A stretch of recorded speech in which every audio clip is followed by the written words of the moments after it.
Go get it, please. Thank you.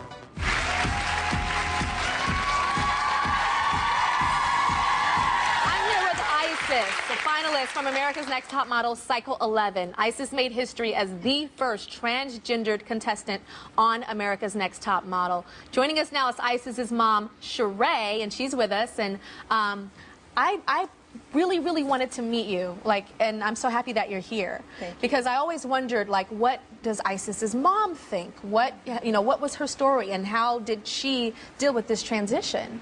So, when she told you, Mom, I'm transgender, first of all, where were you? Do you remember? Let me see. The first day that Isis told me this, I had picked her up from the bus station, and I was waiting to get my younger child out of school.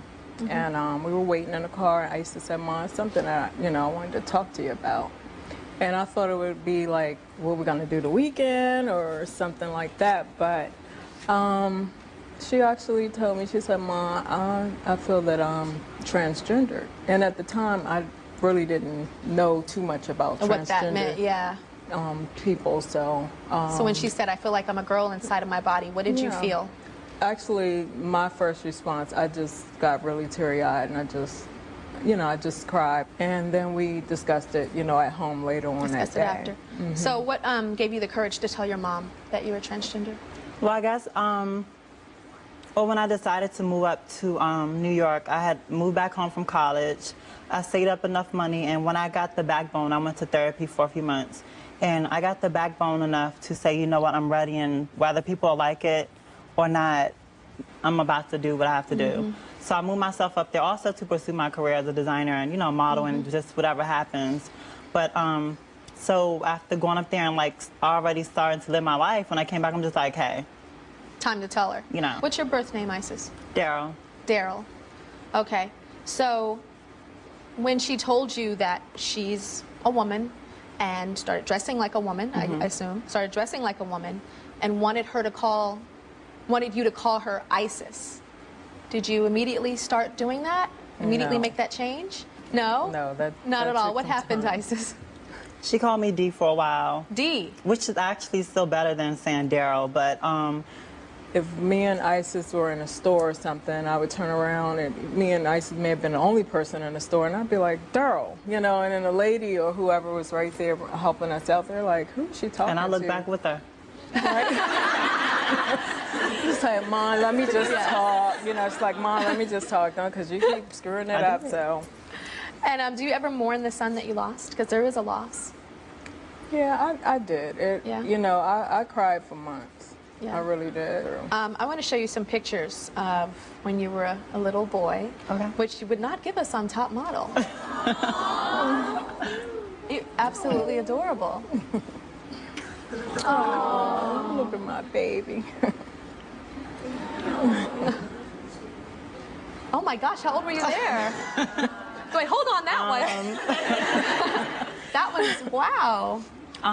That boy cute, right? Yeah, he's really cute. He's actually really cute and very boyish. You're very girlish here, and now in life, even with a washed face with no makeup, I've seen you very girlish. That's a definite boy. On the outside, not on the inside. I think it was more so like, okay, I have to take senior pictures. I took them at the end of 11th grade.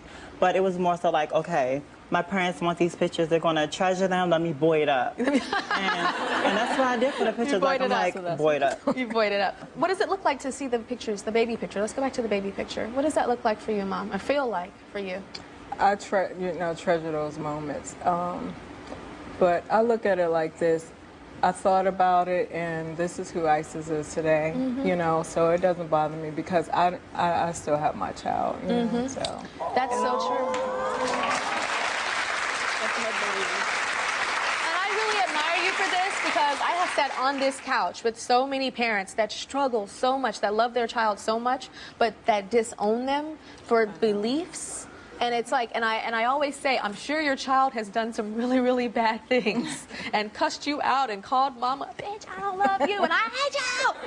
And they don't disown them, and awful, great drugs, all kind of crazy things. But they don't disown them. But for something like this, they disown them. Exactly. And I feel like it's more about the parent than the child, certain embarrassments or disappointments. So I honor you as a mom that you have true unconditional love, because that's what mothers are on this earth for, to have true unconditional love.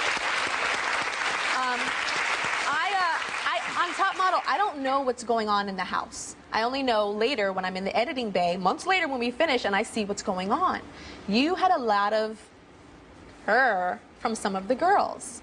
And one of the girls that probably gave the most is here today. Clark is here. We'll be right back and talk to Clark. We'll be right back.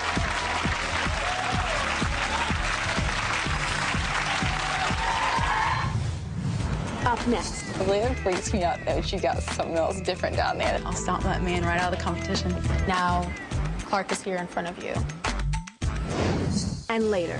2 years ago, we introduced you to the Beverly Hills 4. Little did we know, or I know, that one of the girls was hiding a shocking secret. I'm here right now to reveal to you my exclusive truth, and that is, wow.